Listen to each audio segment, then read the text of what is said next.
पिता और बेटी। 5 साल की बेटी बाजार में गोलगप्पे खाने के लिए मचल गई। किस भाव से दिए भाई? पापा ने सवाल किया। 10 रुपए के 8 दिए हैं, गोलगप्पे वाले ने जवाब दिया। पापा को मालूम नहीं था गोलगप्पे इतने महंगे हो गए हैं। जब वे खाया करते थे तब तो 1 रुपए के 10 मिला करते थे। पापा ने जब जेब में हाथ डाला 15 रुपए बचे थे। बाकी रुपए घर की जरूरत का सामान लेने में खर्च हो गए थे। उनका गांव शहर से दूर है, 10 रुपए तो बस किराए में लग जाने हैं। नहीं भाई, 5 रुपए में 10 दो तो ठीक है, वरना नहीं लेने। यह सुनकर बेटी ने मुंह फुला लिया।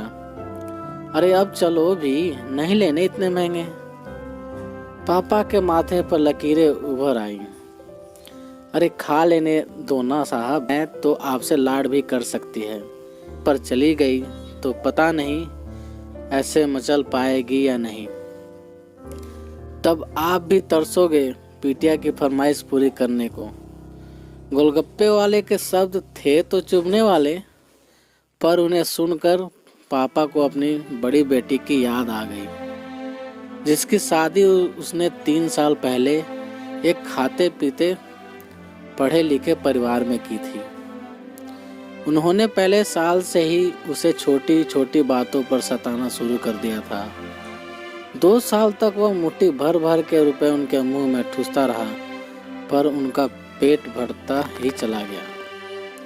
और अंत में एक दिन सीढ़ियों से गिरकर बेटी की मौत की खबर ही मायके पहुंची।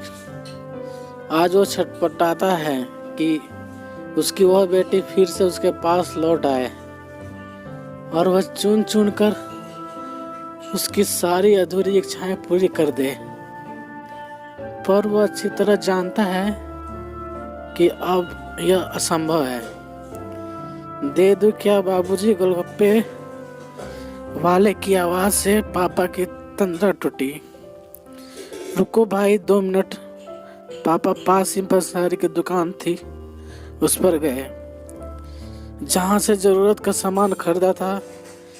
खरीदी गई 5 किलो चीनी में से 1 किलो चीनी वापस की तो 40 रुपए जेब में बढ़ गए। फिर ठेले पर आकर पापा ने डबडबाई आंखें पोंछते हुए कहा, अब खिला दे भाई, हाँ तीखा जरा कम डालना, मेरी बिटिया बहुत नाजुक है। सुनकर 5 वर्ष की गुड़िया जैसी बेटी की आंखों में चमक आ गई और पापा का हाथ कसकर पकड़ लिया। जब तक बेटी हमारे घर है, उनकी हर इच्छा जरूर पूरी करे। क्या पता आगे कोई इच्छा पूरी हो या पाए या ना हो पाए। ये बेटियां भी कितनी अजीब होती हैं। जब ससुराल में होती हैं तब मायके जाने को तरसती हैं। सोचती हैं कि घर जाकर माँ को ये बताऊंगी, पापा से ये मांगूंगी, बहन से ये कहूंगी, भाई को सबक सिखाऊंगी और मौज मस्ती करूंगी। लेकिन जब सच में मायके जाती हैं तो एकदम शांत हो जाती हैं, किसी से कुछ भी नहीं बोलती, बस माँ बाप भाई बहन से गले मिलती है। बहुत बहुत खुश होती है, भूल जाती है कुछ पल के लिए पति ससुराल, क्योंकि एक अनोखा प्यार होता है। मायके में एक अजीब कशिश होती है। मायके में ससुराल में कितना भी प्यार मिले, माँ बाप की एक मुस्कान को तरसती है ये बेटियां। ससुराल में कितना भी रोए, पर मायके में एक भी आंसू नहीं बहाती ये बेटियां, क्योंकि बेटियों का सिर्फ एक ही आंसू माँ बाप भाई बहन को हिला देता है, रुला देता है। कितनी अजीब हैं ये बेटियां, कितनी नटखट हैं ये बेटियां। भगवान की अनमोल देन है ये बेटियां। हो सके तो बेटियों को बहुत प्यार दें, उन्हें कभी भी ना रुलाएं, क्योंकि ये अनमोल बेटी 2 परिवार जोड़ती है, 2 रिश्तों को साथ लाती है। अपने प्यार और मुस्कान से हम चाहते हैं कि सभी बेटियां खुश रहें हमेशा, भले ही हो वो मायके में या ससुराल में।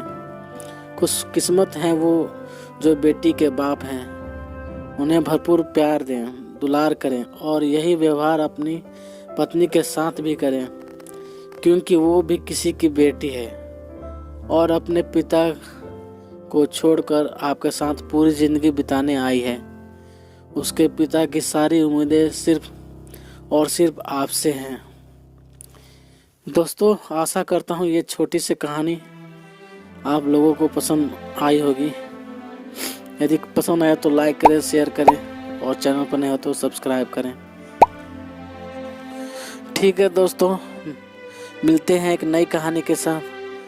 तब तक के लिए जय हिंद, वंदे मातरम।